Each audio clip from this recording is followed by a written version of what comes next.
J'ai remonté le temps pour sauver mes parents. Et au final, j'ai complètement détruit l'univers. Si tu es retourné changer le passé, Ce monde doit mourir. tu as changé le futur. Tu sais ce que représente ce symbole? Il représente l'espoir. Je t'aiderai à combattre Zod. Tu veux jouer les dingues? On va jouer les dingues. Salut à toutes et à tous, aujourd'hui on se retrouve pour la critique du film Flash. Je viens de sortir de la projection de l'avant-première et honnêtement j'ai pas mal de choses à vous dire. Alors le film est réalisé par Andy Muschietti, le réalisateur de Ça, chapitre 1 et chapitre 2. Bien évidemment, comme vous le savez, Flash est joué par Ezra Miller. Après les multiples déboires au niveau de la production et des faits divers qui ont émaillé la production du film, il est accompagné au casting bien sûr de Ben Affleck dans le rôle de Batman et de Bruce Wayne, de Michael Keaton aussi dans le rôle de Batman et de Bruce Wayne, de Sacha Calle dans le rôle de Supergirl. Et pour ce qui est de la distribution principale, et ben en fait c'est déjà pas mal puisque tout le film est construit autour d'eux. Alors bien sûr, aucun spoilers dans cette critique. Simplement, je vais vous expliquer à la fois ce que j'ai aimé et ce que j'ai moins aimé. Et vous allez voir que contrairement à un certain nombre de critiques que l'on peut voir fleurir depuis maintenant quelques jours sur les internets, et bien en fait le résultat n'est pas tout blanc ou tout noir, il y a pas mal de contrastes à apporter. Et je vais commencer directement par la réalisation de Andy Muschietti. Alors, il faut savoir que c'est un des réalisateurs que je suis le plus depuis ça. Honnêtement, ce garçon est extrêmement talentueux. Et de ce point de vue-là, j'avoue que je suis un peu mi-figue, mi-raisin pour The Flash, puisqu'en termes de réal, autant il y a certains passages qui sont vraiment excellents, c'est du kiff, c'est du Flash pur jus, comme on peut le voir dans les comics, autant d'autres passages souffrent de problèmes, à mon avis, notamment de SFX.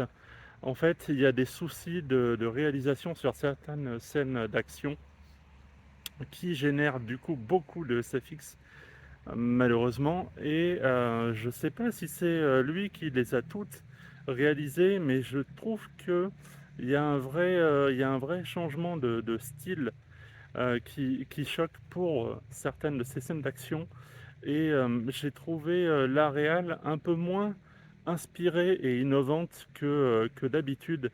Je pense que là encore, les multiples problèmes de production dus à plein d'éléments sur lesquels je ne vais pas revenir ici, n'ont pas du tout aidé. Je pense qu'il y a probablement une autre version du film qui existe, qui est probablement plus longue, hein, comme d'habitude avec Muschietti, puisque on sait que les versions longues de ça ont rajouté pas loin de 20 ou 30 minutes à chaque fois. Et je pense qu'effectivement, il y a une version peut-être un peu plus personnelle, moins charcutée par les producteurs. Et vraiment, bon, je trouve ça dommage, mais ça reste d'une très très bonne facture. Ça reste globalement quand même du Muschietti, même si du coup il y a un vrai manque de liberté. Le scénario est écrit par Christina Hodson, sur une histoire basée sur d'autres scénaristes, puisque pareil, il y a eu énormément de changements à ce niveau-là. Là encore, ça se ressent. Il y a des choix qui sont plus ou moins discutables. Ceci dit, globalement, quand même, on s'en sort avec un film qui a au moins le mérite de se tenir globalement sur sa trame principale. Je ne suis pas sûr que, par contre, il y ait vraiment d'autres pistes qui soient teasées de façon intéressante, parce que je vois pas trop, enfin sans rentrer dans les spoilers bien sûr, mais je ne vois pas trop en fait comment le film peut réellement ouvrir sur d'autres choses par rapport à ce que préparent James Gunn et Peter Safran. Donc, en tous les cas, par contre, il est clair que c'est la fin du Snyderverse, mais de façon très claire, nette et précise. Et ça, au moins, pour moi, en tous les cas, c'est relativement réussi. Alors après, la distribution, je l'ai dit, au moins pour les rôles principaux, elle est vraiment très, très, très bonne. Je note pas, alors bon, peut-être Ben Affleck, mais il faut dire qu'il n'a pas non plus 50 000 scènes. Après, bien sûr, il y a des surprises. Il y en a pas autant qu'annoncé, je trouve. Il y a eu un peu de triche, il y a eu un tout petit peu de triche là-dessus, mais vous verrez, et puis on aura l'occasion certainement d'en reparler. Mais quand même, globalement, il y a des très très très chouettes moments d'acting. Il y a un Ezra Miller qui, malgré ce qu'on peut en penser sur le plan humain, fait toujours mais extrêmement bien le taf, et il est Barry Allen. D'ailleurs, il est plus Barry Allen que Flash. Euh, Ça, c'est autre chose. Il faut dire que dans la plupart des scènes dans le Flash Time, forcément, la plupart du temps, les acteurs sont remplacés. J'y reviendrai d'ailleurs un petit peu plus tard dans cette vidéo.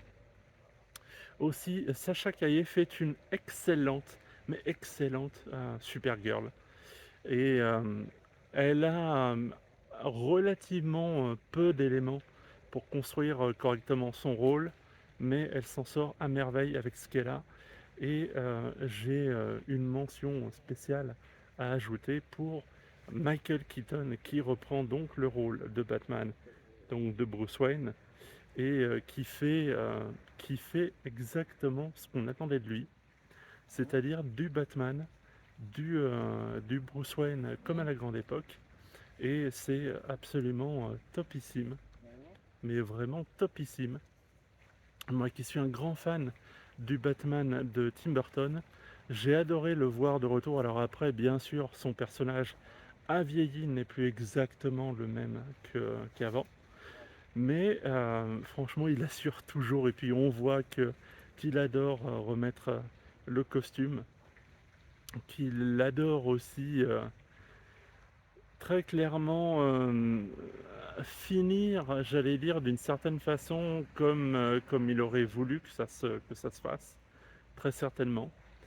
Et aussi, une petite mention sur la musique. Le thème de Batman revient de façon extrêmement présente. C'est probablement le thème qui ressort le plus de tous. Il y a certains autres thèmes que vous allez retrouver qui ressortent moins bien à mon avis. Je pense qu'ils ont moins kiffé les rejouer ou les réarranger en tout cas. Mais vraiment la musique, en dehors du thème de Batman, parce qu'il y a vraiment des pans entiers des anciennes musiques de Danny Elfman qui sont repris. En dehors de ça, j'ai trouvé que la musique était assez passe-partout. Ça s'aligne que sur la fin en fait. C'est ça qui est un peu dommage. Globalement, sur le sujet qui fâche, on va pas se mentir, sur les SFX, il y a à boire, et à boire bien, et il y a à manger et à manger mal. C'est-à-dire que, grosso merdo, sur une bonne partie des scènes de SFX, on sent que malgré la longue production du film, ça n'a pas été dédié à la qualité des effets spéciaux, et c'est bien dommage, parce que la direction artistique en elle-même, franchement, elle est top. Et après, il y a des concepts. Alors, il y a des concepts avec lesquels on va être d'accord ou pas d'accord. Surtout par rapport aux comics. Bien sûr, on pourra en discuter, et on pourra en discuter dans les commentaires, sans spoiler, bien sûr, et dans le respect et la bienveillance. Mais il y a aussi certaines scènes qui, du point de vue des SFX, alors, allez savoir pourquoi celles-ci sont vraiment extrêmement réussies. Il y a une approche qui est assez sympathique de la super vitesse. Alors après, il y a des passages qui sont malheureusement plus ou moins aussi pompés sur X-Men, Et alors je crois que c'est Days of Future Past, il me semble, avec la fameuse scène avec Quicksilver. Le truc, c'est qu'en fait, c'était mieux fait dans X-Men. Euh, Comme quoi, il y a certaines choses qu'il vaut mieux éviter de trop pomper quand on n'est pas vraiment sûr de soi. Mais quand même, il n'y a vraiment rien de choquant. Je sais que les critiques sont revenus énormément sur l'utilisation de personnages virtuels. Eh ben, pardon de vous le dire, mais effectivement, quand on entre dans le flash time, quand on entre en plus de ça dans le multivers, et que on le fait avec des super-héros qui ont le pouvoir en fait d'inverser toutes les lois de la physique, il y a un moment donné où il y a une limite à ce que l'être humain peut faire en live et ce qu'il ne peut pas faire. Et je pense qu'on est aux portes de ce que certains appellent l'uncanny valley, c'est-à-dire un moment où en fait les personnages virtuels deviennent si proches du photoréalisme qu'ils en deviennent en fait extrêmement moches paradoxalement à nos yeux d'humains, à nous. Et c'est un passage obligé en fait vers le photoréalisme, puisque d'après certaines théories, une fois que cet uncanny valley sera dépassé, c'est-à-dire que le niveau de qualité visuelle aura encore largement augmenté, eh bien on n'aura plus cette sensation d'avoir des personnages virtuels assez mal dégrossis. On aura simplement face à nous des personnages virtuels dont on ne saura plus vraiment dire s'ils sont réellement virtuels ou pas. Je pense qu'avec The Flash, on arrive vers le début de cette vallée assez folle qui va certainement poser des problèmes à la fois aux réalisateurs, au public, bien sûr. Donc, globalement, très honnêtement, c'est absolument pas la catastrophe que la plupart des critiques et des médias décrivent. C'est malheureusement pas la réussite que j'aurais aimé voir en tant que fan de Flash. Mais, en revanche, c'est quand même un bon film popcorn. C'est probablement dans le haut du panier de ce que DC nous a proposé depuis maintenant assez longtemps. Je dois dire franchement que j'aurais aucune peine à revoir ce film, alors que revoir le premier Suicide Squad, par exemple, pour moi, c'est juste interdit. C'est pas... Puis honnêtement, hein, même par rapport au Marvel, on va pas se mentir, c'est meilleur que les dernières productions Marvel, à mon sens, même si je mets de côté, Black Panther 2. Mais pour le reste, hein, honnêtement, si vous avez aimé les derniers Marvel, je vois pas pourquoi vous n'aimeriez pas The Flash. Parce que c'est exactement le même type de produit cinématographique, mais avec une meilleure qualité en fait. Donc allez-y, foncez. La scène post-générique, pour moi, elle est dispensable.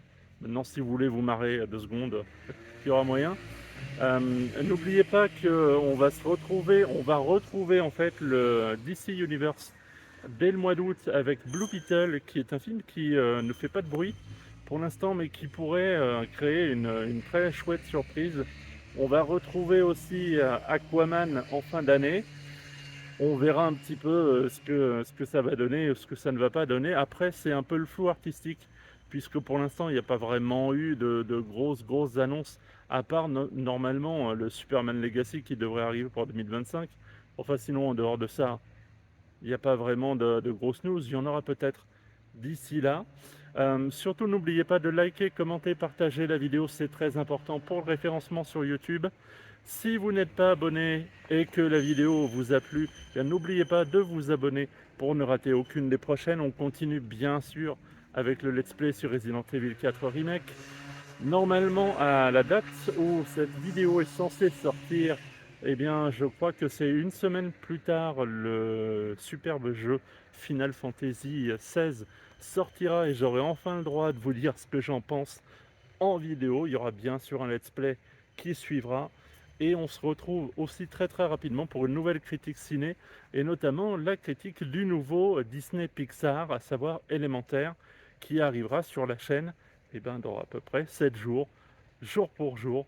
Donc surtout, restez bien connectés et n'oubliez pas dans les commentaires, surtout avec respect, bienveillance et arguments, le débat est toujours ouvert. Sur ce, je vous dis à très très vite. Salut, salut, salut!